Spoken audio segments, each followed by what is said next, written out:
Hello everybody and welcome back to another video. And the Canadiens got their revenge over the Toronto Maple Leafs. They got themselves a 4-2 win in Scotiabank Arena in Toronto. So that was a nice way to come back from the way we played on Thursday. Of course, as everybody predicted, the Toronto Marlies beat the Canadiens on Thursday essentially, and the Laval Rocket come back and beat pretty much all of the Toronto Maple Leafs starting players today. So, and it makes sense. It's in like the guys on Thursday for Toronto and today for Montreal are all kind of fighting for roster spots and all that kind of stuff. So, it makes sense that they'd be wanting to push a little bit harder, but it's just kind of funny to see, some guys that aren't necessarily NHL caliber taking over games. And, the Canadiens didn't exactly beat Toronto 7-2 today, but, it was still a pretty convincing win for what is mostly an AHL roster. I thought the Canadiens right from the jump had some good offensive possession. They were really driving the offensive zone, making Toronto play defensively. I thought Bolduc especially had a great first period and a great game overall. He got a nice chance earlier in the game. He had like a little redirect. He was kind of driving into the slot, and he got like a nice like redirect from the slot area. I think a lot of other players might try to like corral that puck and make a harder shot, but I like the idea of just kind of getting that puck on net and seeing what happens, because I think in certain situations that might just be what you need to beat a goalie, is to just get a quick shot on net, a quick kind of just getting the puck on net. So I like that idea overall. And then later in the game, Hutson got hit high by Domi. Domi hit him once and then decided he, didn't get enough of him. So he went in for another hit, and that got called as a penalty, which is good. But then Jaden Struble decided he wanted to go in and make sure Domi knew that that wasn't acceptable to, hit Hutson up high like that. And, he did get a penalty for that, which, I'm not sure if that's really worthy of a penalty, but I get the idea, especially in a preseason game, just to kind of like shut down things like that. It happened the other day with Florian Jack-I too, so I understand it. But, I at the end of the day, I like that our players are continuously willing to step up for our star players, especially Hutson and Demidov are two guys that, especially with Hutson just coming off a Calder winning season, he's definitely going to be targeted a lot this season. A lot of guys are going to be coming for him. Forwards, in the defensive zone are going to be coming for him. So it's good to see that in previous games and today that our team is willing to stand up for those guys when needed. Bolduc continued to have a really nice game. He got a really nice like heavy shot off on Stolars that got a rebound out of him later in the first period. That rebound got picked up by Carrier, and I think a lot of defensemen, especially not like offensively minded defensemen, like Carrier is kind of a two-way guy, but nonetheless, I think a lot of defensemen in his position would have just put that puck right back on net, but he had the poise to wait, and he had Newhook kind of coming down where Bolduc was when he took the initial shot. He was able to find him, and Newhook pretty much had, a one-on-one with the goalie, and he was able to finish that job off. So that was a really nice patience play by Carrier there. And really just showing his offensive potential, and it just a nice play overall by that line.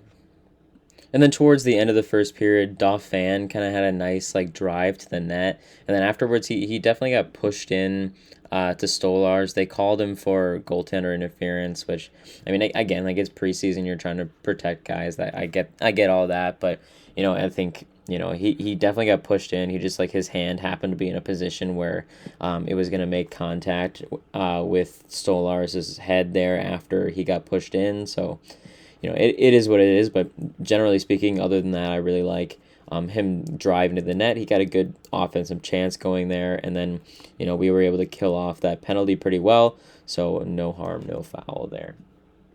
The second period tonight, I mean, most of the game was like this, but the second period specifically was just all Lane Hutson. He just dominated. I mean, like they talked about it on the panel and all that kind of stuff, but just like both ends of the ice, just shutting down defensively, making plays out of nothing offensively. Like every time Lane Hutson is on the ice, he's just so impressive. Like just, he, just shutting down defensively, and he was able to set up a power play goal by, moving the puck around, and then Riley Kidney was able to put home kind of a rebound after Sean Farrell kind of like put it up in front towards him. So that was a good play on the power play. Obviously, Hutson is our number one power play quarterback guy, so we expect that out of him. But it's good to see him being able to move it around, even with not the greatest talent, or I guess what he's used to with like Line A and Caulfield and that kind of stuff on the power play. It was still good to see him be able to move that around, and they were able to generate a goal. Later in that period, Arbor Jacka kind of had a rough sequence on a penalty kill later. He basically tripped up a guy, and then afterwards he kind of just gave the puck up to John Tavares, who was able to kind of just walk in and shoot top shelf on Kakkonen. So that was an unfortunate play, but is what it is. You just got to be able to make a smarter play with that puck, especially on the kill, to get that puck out. But is what it is.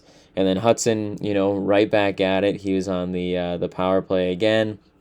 He makes a nice like leg kick fake, cuts towards the middle, makes a guy miss on the block, and then just snipes one home. And it's just, like when you thought that Hutson couldn't get any better looking in this game, he just does another thing, scoring a goal, which is not necessarily his strong suit, but he just kind of sniped one from, up into the high slot area. So just an all-around impressive game for Hutson, and the Habs will definitely take a 3-1 lead, pretty much all thanks to Lane Hutson there.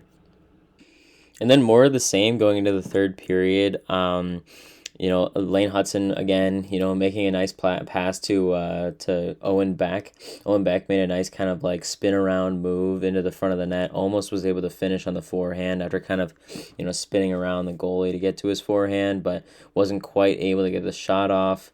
But another nice play by both of those guys. And then later on, Belzile was able to pick a pass off into the neutral zone to carry the puck back in. Farrell was able to get a nice finish. Belzile kind of looked like he didn't really know what he wanted to do with the puck after he had picked it off, and kind of just started skating towards the net, but it made its way over to Sean Farrell, and he was able to finish it off. So, I think they'll both be happy with how that worked out. But, it was nice to see Farrell, he was all over the place. He had that assist earlier in the game on Kidney's goal, and then he got one himself. So he definitely had a nice game.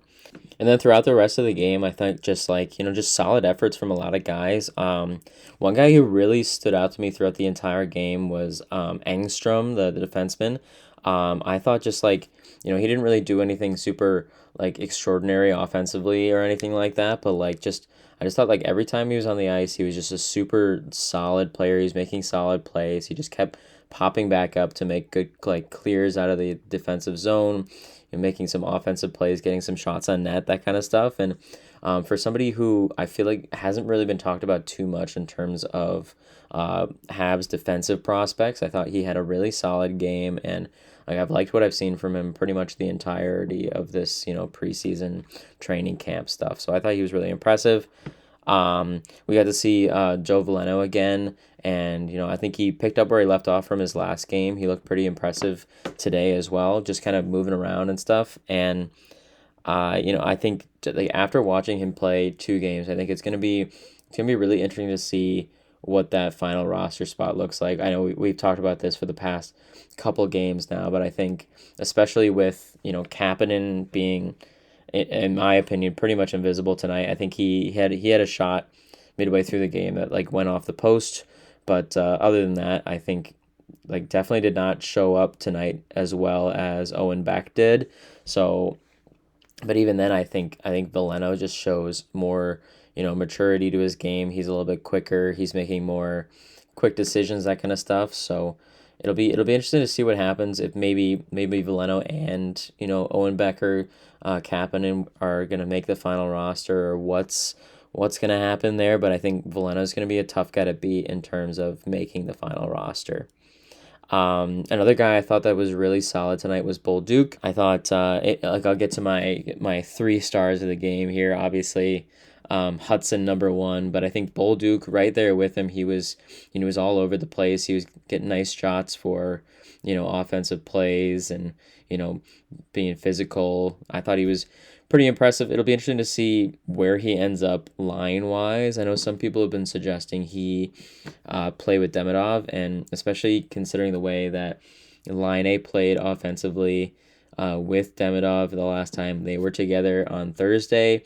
I think it might be in their best interest to try that out. I think that's a combination that could work out really well with Bolduc's physicality and offensive upside, and just anybody who's willing to accept a pass from Demidov, as we've seen, Demidov is able to pass to anyone from anywhere. It seems like so.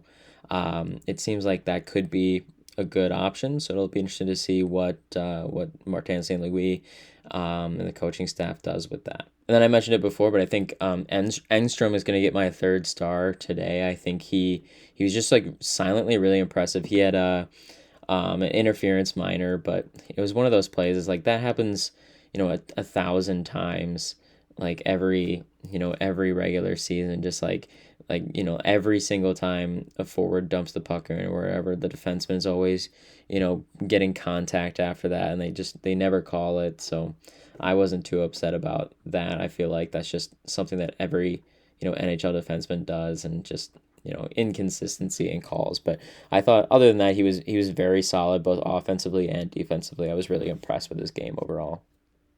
And then an honorable mention would probably be Kaapo Kähkönen. We get to see a full 60 minutes out of him as opposed to the back half of the last game we saw of him where he wasn't exactly stellar.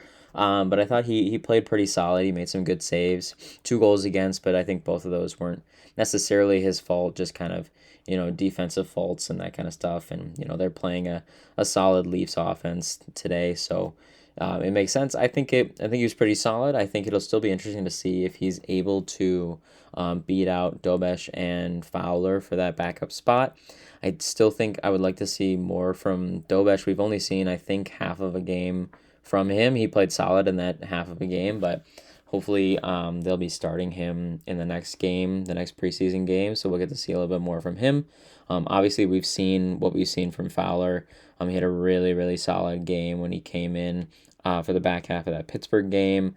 Not super solid on Thursday, but really nobody was, so you can't really fault him for that. But yeah, I think that's going to be one of the most interesting, lineup decisions that St. Louis is going to have to make, is who's going to be that backup goalie. And really, I mean, Montembeault did not look good at all on Thursday, and again, nobody did. But I think there's room for everybody to kind of shift around in terms of the goalie situation.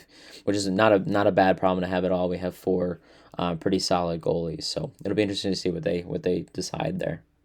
But yeah, overall a really solid game for the Canadiens. I mean, Lane Hutson is just doing his thing, making everybody else look foolish, and the more I see him perform the way he has, the more I'm like, the Canadiens need to sign this guy before somebody else gets in his ear and tells him that he should go back to the U.S. or something like that. And hopefully we're able to make that contract negotiation work out. But yeah, I mean, he's just an absolute gem. Him and Demidov are just going to be running this team, and to have him with all of our other solid players, I think, like, just every time I see him, I'm really encouraged and excited to see what he can bring in the regular season.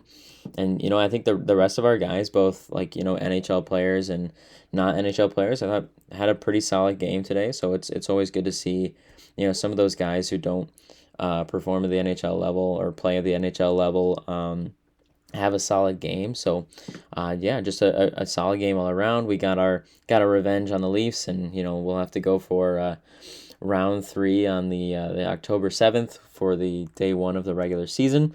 So yeah, we'll see how that goes.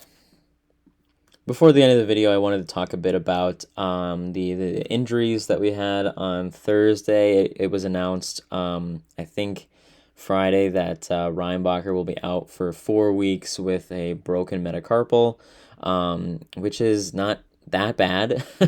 I mean, like, yeah, I mean, he's just getting so unlucky. I mean, I don't even know if you can call him injury prone, but like, considering it's not the knee, the thing he's been having a lot of problems with, which is encouraging. But like, it looked like he just got like a puck to the hand, broke his hand, which is not fun. But like thankfully it's not a recurring injury with him with the knee, so I'm not too worried about that. He should be able to come back. I would imagine, like, he'll be able to come back before long. Won't really impact his development too much, but yeah, I mean, you just got to feel for him, and I feel like, especially like on the mental side of it, just like getting injured in multiple preseasons in a row. This is like the third injury he's had since we've drafted him. So from his perspective, I feel for him, and I'm sure he's just super pissed about how this is going for him, and hopefully he'll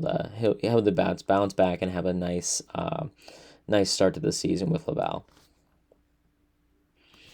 And then as for Gooley and Dobson, I feel like if anything was super serious as far as their injuries go for them, we probably would have heard something from the Canadiens about like their, how long they'd be out or whatever, like we did with Reinbacher. So I think it's somewhat encouraging that we haven't really heard anything. They're both considered day to day as of now, and I don't really see any reason why they would be limited as far as the start of the regular season. I do think we won't see Gooley or Dobson for the remainder of the preseason, and I think that is probably for the best considering how our luck has been in the preseason this so far, and then into last year as well. So I think it's probably good that we sideline as many of our maybe injury prone players as possible until October 7th. But yeah, if I'm a betting man, I would say we'd see Noah Dobson on day one as well as Caden Gooley. But yeah, that's all for me today. The Canadiens are heading up to Quebec City on Tuesday to play the Senators for their next preseason game. So it'd be interesting to see what the cuts look like. I think like as we come down to the final two preseason games, it should become more clear as to who is going to be our on our NHL roster and who won't be, who's going to get sent back, all that kind of stuff. So that'll be interesting to see in the coming days. They have a couple days rest to kind of regroup and see what happens. So it'd be interesting to see who is going to be in the lineup, who is getting sent down, that kind of stuff. So. But yeah, that remains to be seen. But until then, that's all for me. So I will see you guys in the next one.